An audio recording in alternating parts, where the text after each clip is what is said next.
So today on our hike, we are planning to do the first couple of miles of the Dark Canyon Loop in southern Utah in the Bears Ears National Monument. We're going to get in about 4 or 5 miles today. We're going to do 20 miles tomorrow and the next day, and then 6 miles back on the road to where we parked our car down in the desert. So far it's been really cool. We've seen lots of tracks of wild animals, ranging from mountain lions to turkeys to deer to horses and cows, that kind of stuff. Lots of coyotes and maybe even some wolves or big dogs. I'm not sure what's here. So right now we're in this old growth ponderosa pine forest near the top of the plateau, but towards the end or middle of the trip we're going to be descending down into some real desert canyon lands. I'm hiking with my friend Alex from college and my girlfriend Cecile, and this is Alex's spring break, so we're out here joining him on some hiking. It's pretty cool. We flew out here a few days ago. We did a trip in Canyonlands and a little bit further north with my friend Becca, or Cuddles, from the PCT, which I'll also be posting separately. But yeah, this is really awesome. There's a lot of snow on the northern side of this canyon as we're descending down, so lots of keeping my eyes on my feet.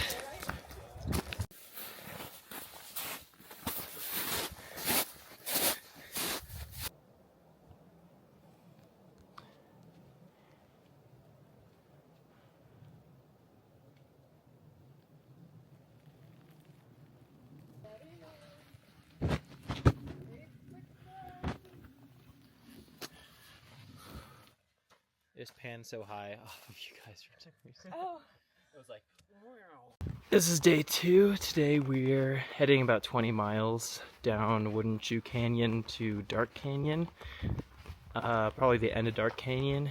We're gonna stop along the way to see some ancient ruins up on the cliffside. Yeah, there's like the little droplet spots. Look, there's a little bowl where it drips. This is fucking crazy, guys.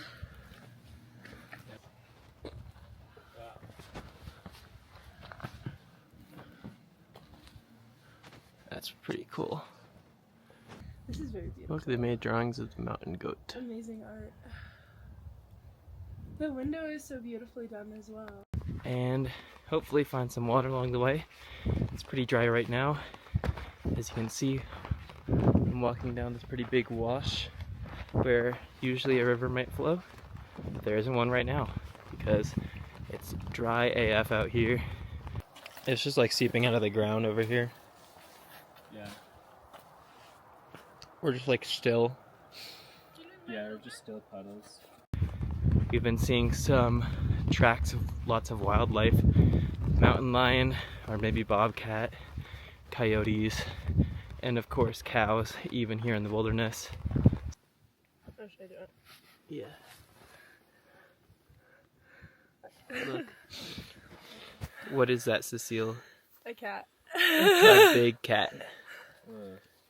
But we're surrounded by these towering cliffs, and it's been beautiful. It's been kind of cold.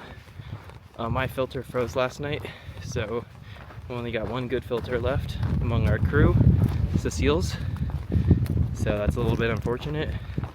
So always remember to keep your filter in your sleeping bag when it's going to be freezing at night. Hopefully it'll be a little bit warmer tonight. I didn't sleep that great because it was absolutely frigid.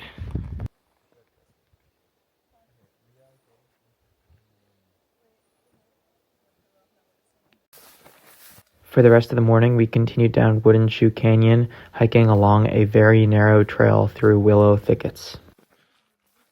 In the morning, we had started quite far up the canyon, and so the walls hadn't risen up quite as much as they did now, reaching almost 3,500 feet above the base of the canyon where we were. While a lot of what we were hiking on was actual trail, there were certainly big sections where we dropped down into the wash that the river would have followed, and Luckily enough, we were able to find some pools of water down here in shaded or deeper areas of the riverbed. We were very happy for the water because we did not have a reliable source of information for the location of water sources along this trail. And despite the morning having freezing cold temperatures, by midday it was in the high 70s. Once we made it lower down into the canyon, it was like a cauldron of heat. But this was also the time where we had the easiest access to water. So even though we were already carrying full capacity at 5 liters, we definitely took the opportunity to go grab some ice cold water from the stream whenever we could. That's good. You're doing a good job.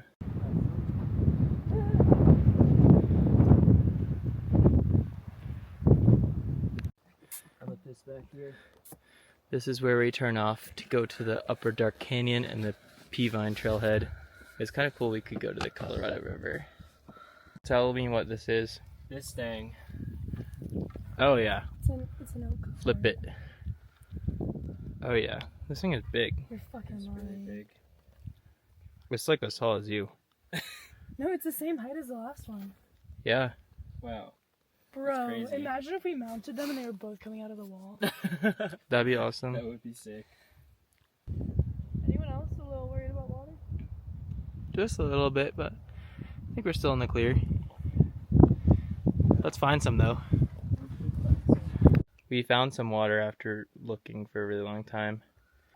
Since we all had only about 1 liter or 2 of water left, we filled up even though it was a pretty murky source and headed about 5 more miles to another water source that we had heard about from this other hiker we had run into and his dog Raven. On the way there, we had spotted this dwelling up on the cliffside and headed up from the riverbed with amazing sprawling views of the canyon. So look, there's only one way in and it's tiny. The dwellings themselves were also very cool. There was 2 of them, but both of them were pretty small, and I would not have wanted to sleep in them. After that stop, we were able to find the water source exactly where Raven's owner had told us, and then went on to cook dinner and set up our campsite for the night, falling asleep under the stars. We're on day 3 now of our hike. We're about to be almost halfway done, and I think we might do the other half today. 20 miles planned to get back up to the trailhead, with then another 6 miles down to the car. We might do the 6 miles today, we might not. Kind of depends on energy levels and vibes. But it's been really cold the last couple of nights. We've been taking turns, not getting very much sleep. Yesterday, we met this really cool dog, Raven, and his owner, and they told us where some of the water is for this next stretch. So we don't really have to approach it with that much of a scarcity mindset. And we can really kind of push our boundaries and get into like lower water carry situations, which is nice because carrying maximum water all the time just for safety has been kind of annoying. So yeah, we're about to get to the end of Dark Canyon and start heading up Peavine Canyon, which will be our last canyon of this trip. There's human footprints, and then there's obviously he was being stalked by some sort of domesticated wolf. Scary.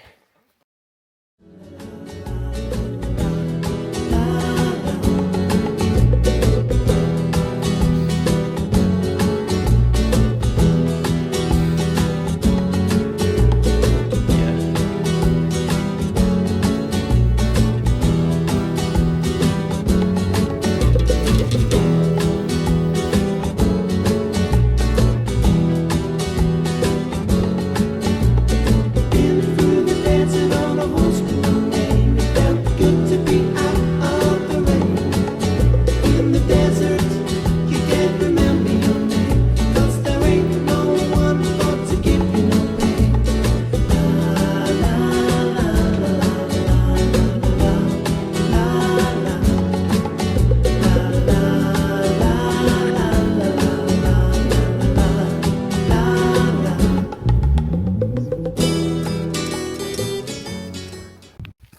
After a quick lunch, we left the road and headed onto the Peavine Canyon Trail, heading into an area with far fewer views as the walls of the canyon closed in on us.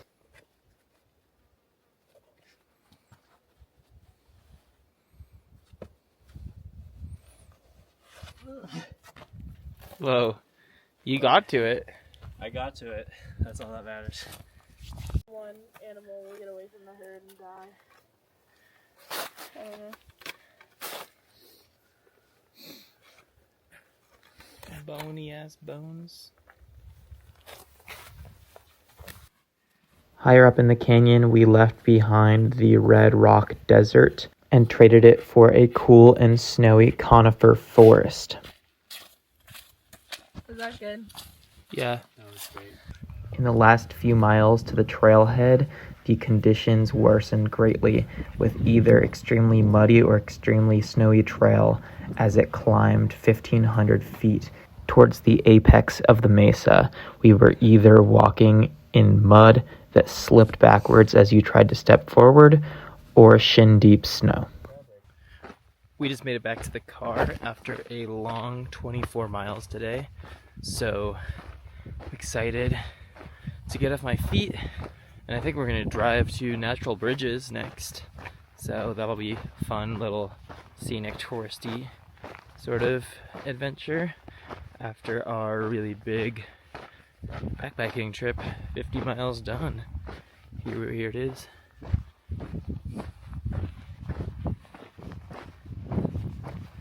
Dakar.